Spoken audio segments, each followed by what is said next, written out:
राधे राधे। राधे राधे। जय श्री कृष्ण। सबसे पहले तो मैं आपकी क्षमा चाहता हूं क्योंकि मुझे आने में विलंब हुआ, क्योंकि मैं राजस्थान में चुनाव के मैदान में था और उस मैदान से अब इस भक्ति वातावरण में आया हूं। मेरा सौभाग्य है कि मुझे आज ब्रज के दर्शन का अवसर मिला है, ब्रजवासियों के दर्शन का अवसर मिला है, क्योंकि यहां वही आता है जहां श्री कृष्ण और श्री जी बुलाते हैं। ये कोई साधारण धरती नहीं है, ये ब्रज तो हमारे श्यामा श्यामजू का अपना धाम है। ब्रज लाल जी और लाडली जी के प्रेम का साक्षात अवतार है। ये ब्रज ही है जिसकी रज भी पूरे संसार में पूजनीय है। ब्रज की रज रज में राधा रानी रमी हुई है, यहां के कण कण में कृष्ण समाये हुए हैं। और इसलिए हमारे ग्रंथों में कहा गया है, सप्त द्वीपेषु यत् तीर्थ भ्रमणात् च यत् फलम प्राप्यते च अधिकम तस्मात् मथुरा भ्रमणीयते। अर्थात विश्व की सभी तीर्थ यात्राओं का जो लाभ होता है, उससे भी ज्यादा लाभ अकेले मथुरा और ब्रज की यात्रा से ही मिल जाता है। आज ब्रज रज महोत्सव और संत मीराबाई जी की 525वीं जन्म जयंती समारोह के जरिए मुझे एक बार फिर ब्रज में आप सबके बीच आने का अवसर मिला है।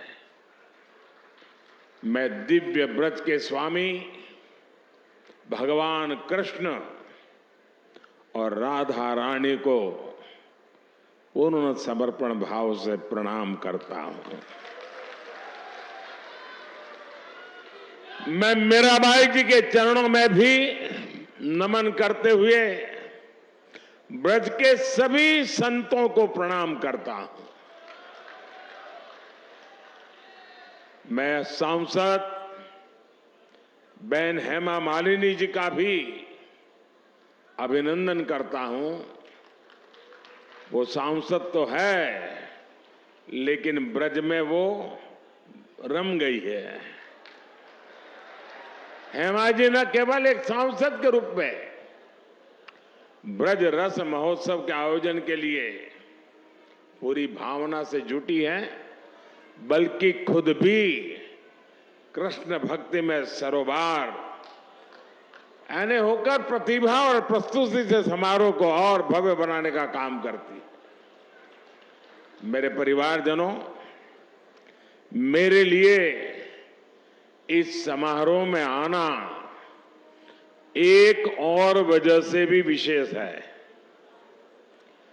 भगवान कृष्ण से लेकर मीराबाई तक ब्रज का गुजरात से एक अलग ही रिश्ता रहा है। ये मथुरा के कान्हा गुजरात जाकर ही द्वारकाधीश बने थे। और राजस्थान से आकर मथुरा वृंदावन में प्रेम की धारा बहाने वाली संत मीराबाई जी ने भी अपना अंतिम जीवन द्वारिका में ही बिताया था। मीरा की भक्ति बिना वृंदावन के पूरी नहीं होती है। संत मीराबाई ने वृंदावन भक्ति से अभिभूत होकर कहा था, आलीरी मोहे, आलीरी मोहे लागे वृंदावन निको, घर घर तुलसी ठाकुर पूजा, दर्शन गोविंद जी को। इसलिए जब गुजरात के लोगों को यूपी और राजस्थान में फैले ब्रज में आने का सौभाग्य मिलता है तो हम इसे द्वारकाधीश की ही कृपा मानते हैं। और मुझे तो मां गंगा ने बुलाया और फिर भगवान द्वारकाधीश की कृपा से 2014 से ही आपके बीच में आकर के बस गया, आपकी सेवा में लीन हो गया।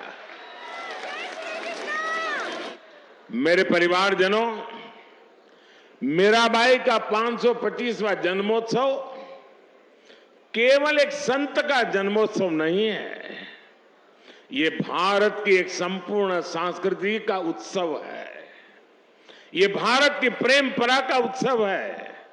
ये उत्सव नर और नारायण में, जीव और शिव में, भक्त और भगवान में अभेद मानने वाले विचार का भी उत्सव है, जिसे कोई अद्वैत कहता है। आज इस महोत्सव में अभी मुझे संत मीराबाई के नाम पर स्मारक सिक्का और टिकट जारी करने का सौभाग्य प्राप्त हुआ है। मीराबाई राजस्थान की उस वीर भूमि में जन्मी थी जिसने देश के सम्मान और संस्कृति के लिए असीम बलिदान दिए हैं। 84 कोस का ये ब्रजमंडल खुद भी यूपी और राजस्थान को जोड़कर बनता है। मीराबाई ने भक्ति और अध्यात्म की अमृत धारा बहाकर भारत की चेतना को सिंचा था। मीराबाई ने भक्ति, समर्पण और श्रद्धा को बहुत ही आसान भाषा, सहज रूप से समझाया था। मीरा के प्रभु गिरधर नागर, सहज मिले अविनाशी रे। उनकी श्रद्धा में आयोजित ये कार्यक्रम हमें भारत की भक्ति के साथ साथ भारत के शौर्य और बलिदान की भी याद दिलाता है। मीराबाई के परिवार ने और राजस्थान ने उस समय अपना सब कुछ झोंक दिया था। हमारी आस्था के केंद्रों की रक्षा के लिए राजस्थान और देश के लोग दीवार बनकर खड़े रहे ताकि भारत की आत्मा को, भारत की चेतना को सुरक्षित रखा जा सके। इसलिए आज का ये समारोह हमें मीराबाई की प्रेम परंपरा के साथ साथ उस पराक्रम की परंपरा की भी याद दिलाता है। और यही तो भारत की पहचान है। हम एक ही कृष्ण में बांसुरी बजाते कर्ण कान्हा को भी देखते हैं और सुदर्शन चक्रधारी वासुदेव के भी दर्शन करते हैं। मेरे परिवारजनों, हमारा भारत हमेशा से नारी शक्ति का पूजन करने वाला देश रहा है। ये बात ब्रजवासियों से बेहतर और कौन समझ सकता है। यहां कन्हैया के नगर में भी लाडली सरकार की ही पहले चलती है। यहां संबोधन, संवाद, सम्मान, सब कुछ राधे राधे कहकर ही होता है। कृष्ण के पहले भी जब राधा लगता है तब उनका नाम पूरा होता है। इसलिए हमारे देश में महिलाओं ने हमेशा जिम्मेदारियां भी उठाई हैं और समाज का लगातार मार्गदर्शन भी किया है। मीराबाई जी इसका भी एक प्रखर उदाहरण रही है। मीराबाई जी ने कहा था, जेतई दिसई धरनी गगन बीच, तेता सब उठ जासी, इस देही का गर्व ना करना, माटी में मिल जासी। यानी तुझे इस धरती और आसमान के बीच जो कुछ दिखाई दे रहा है, इसका अंत एक दिन निश्चित है। इस बात में कितना बड़ा गंभीर दर्शन छिपा है, ये हम सभी समझ सकते हैं। साथियों, संत मीराबाई जी ने उस कालखंड में समाज को वो राह भी दिखाई जिसकी उस समय सबसे ज्यादा जरूरत थी। भारत के ऐसे मुश्किल समय में मीराबाई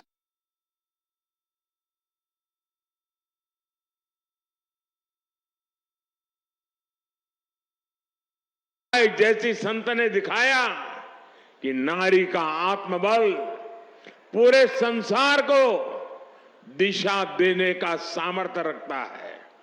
उन्होंने संत रविदास को अपना गुरु माना और खुलकर कहा भी, गुरु मिलिया संत गुरु राव रविदास जी, दीनी ज्ञान की गुटकी। इसलिए मीराबाई मध्यकाल की केवल एक महान महिला ही नहीं थी, बल्कि वो महान समाज सुधारकों और पथ प्रदर्शकों में से भी एक रही। साथियों, मीराबाई और उनके पद वो प्रकाश है जो हर युग में, हर काल में उतने ही प्रासंगिक है। अगर हम आज वर्तमान काल की चुनौतियों को देखेंगे तो मीराबाई हमें रूढ़ियों से मुक्त होकर अपने मूल्यों से जुड़े रहने की सीख देती है। मीराबाई कहती हैं, मीरा के प्रभु सदा सहाई, राखे विघन हटाए, भजन भाव में मस्त डोलती, गिरधर पै बलि जाए। उनकी भक्ति में सरलता है पर दृढ़ता भी है। वो किसी भी विघ्न से नहीं डरती है, वो सिर्फ अपना काम लगातार करने की प्रेरणा देती है। मेरे परिवारजनों, आज के इस अवसर पर मैं भारत भूमि की एक और विशेषता का जरूर जिक्र करना चाहता हूं।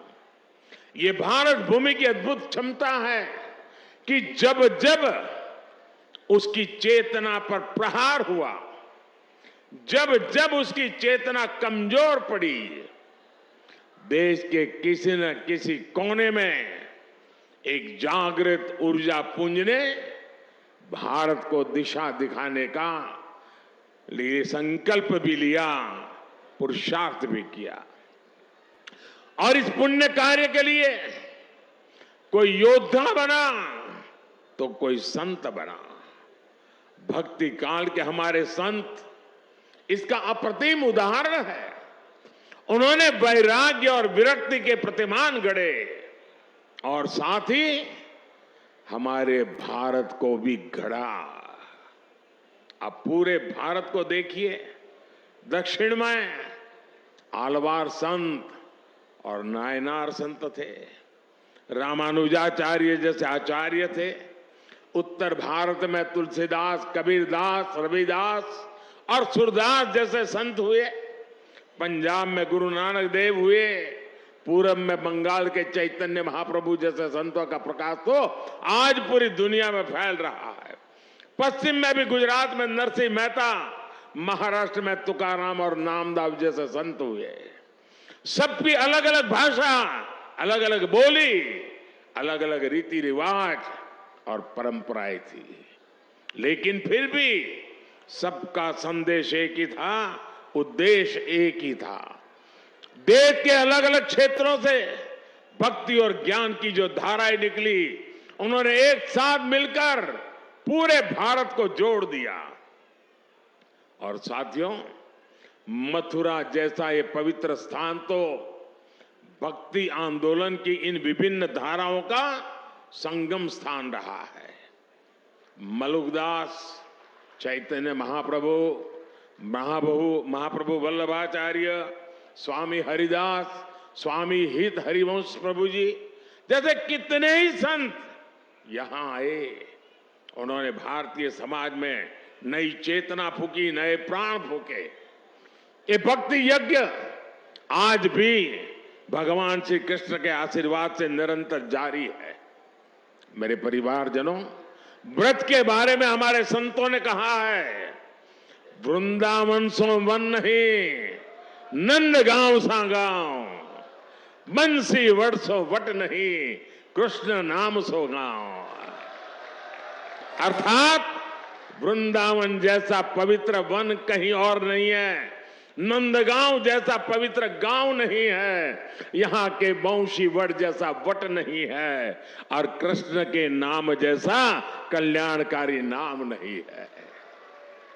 ये व्रज क्षेत्र भक्ति और प्रेम की भूमि तो है ही, ये हमारे साहित्य, संगीत, संस्कृति और सभ्यता का भी केंद्र रहा है। इस क्षेत्र ने मुश्किल से मुश्किल समय में भी देश को संभाले रखा, लेकिन जब देश आजाद हुआ तो जो महत्व इस पवित्र तीर्थ को मिलना चाहिए था, दुर्भाग्य से वो नहीं हुआ। जो लोग भारत को उसके अतीत से काटना चाहते थे, जो लोग भारत की संस्कृति से, उसकी आध्यात्मिक पहचान से विरक्त थे, वो आजादी के बाद भी गुलामी की मानसिकता नहीं त्याग पाए। उन्होंने ब्रज भूमि को भी विकास से वंचित रखा। भाइयों और बहनों, आज आजादी के अमृत काल में पहली बार देश गुलामी की उस मानसिकता से बाहर आया है। हमने लाल किले से पंच प्राणों का संकल्प लिया है। हम अपनी विरासत पर गर्व की भावना के साथ आगे बढ़ रहे हैं। आज काशी में विश्वनाथ धाम भव्य रूप में हमारे सामने है।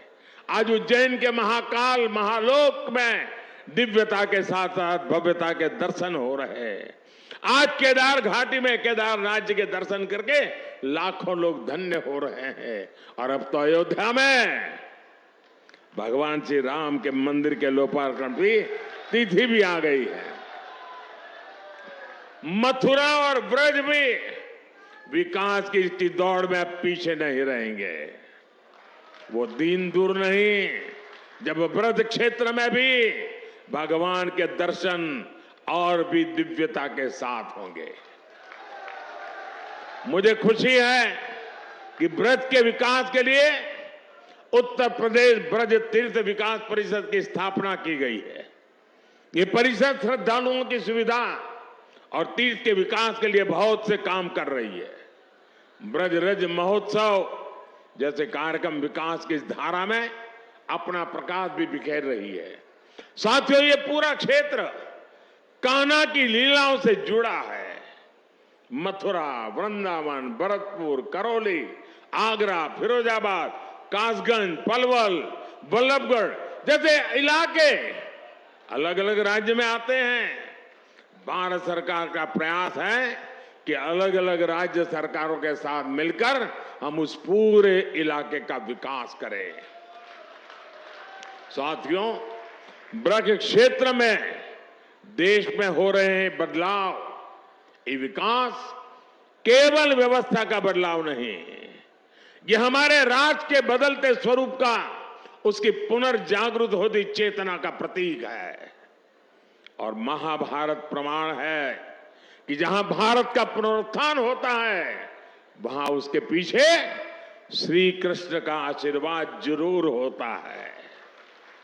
उसी आशीर्वाद की ताकत से हम अपने संकल्पों को पूरा करेंगे और विकसित भारत का निर्माण भी करेंगे।